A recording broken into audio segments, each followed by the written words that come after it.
হাতে বা পায়ে ঝিঝি ধরা বিষয়টি নিয়ে আমরা সবাই পরিচিত।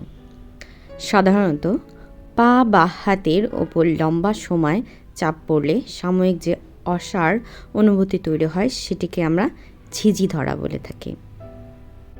এই উপসর্গটির কেতাবি নাম টেম্পোরারি প্যারেস্থেসিয়া, ইংরেজিতে একটি পিনস অ্যান্ড নিডলসও বলা হয়ে থাকে।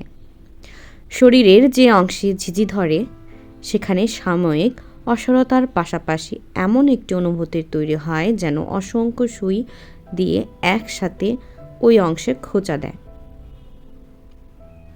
তবে সাধারণত কিছুক্ষণের মধ্যেই অসাড়তা এবং খোঁচা লাগার মতো অস্বস্তিকর অনুভূতি চলে গিয়ে স্বাভাবিক অনুভূতি ফিরে আসে।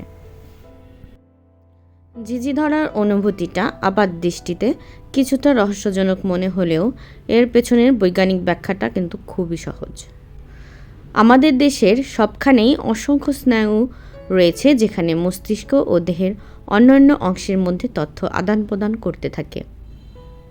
বঙ্গবন্ধু শেখ মুজিবুর রহমান মেডিকেল বিশ্ববিদ্যালয়ে স্নায়ুরোগ বিশেষজ্ঞ এস.এম. সিয়াম হাসান বলেন, বসা বা শোয়ার সময় সেসব স্নায়ুর কোনো একটিতে চাপ পড়লে দেহের ওই অংশে রক্ত চলাচলকারী শিরার ওপরও চাপ পড়ে।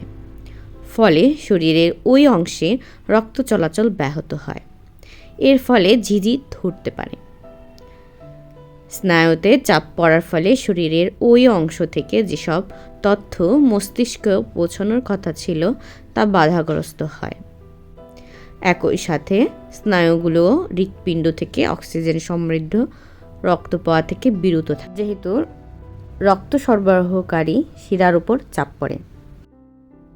একসাথে প্রচুর পরিমাণ রক্ত অঙ্গপ্রত্যঙ্গে প্রবাহিত হয় এবং একসাথে প্রচুর পরিমাণ তথ্য মস্তিষ্কে প্রবাহিত হতে শুরু করে।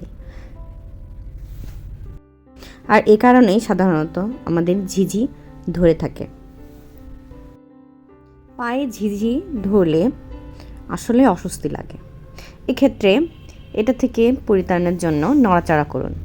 হাঁটলে অথবা নড়াচড়া করলে রক্ত প্রবাহ বাড়বে এবং ঝিঝি ধরার অস্বস্তিকর অনুভূতি চলে যাবে।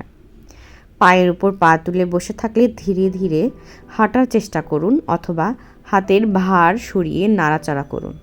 এর ফলে রক্ত প্রবাহের স্বাভাবিকতা ফিরে এসে কয়েক মিনিটের মধ্যে ঝিঝি অনুভূতি দূর হয়ে যাবে।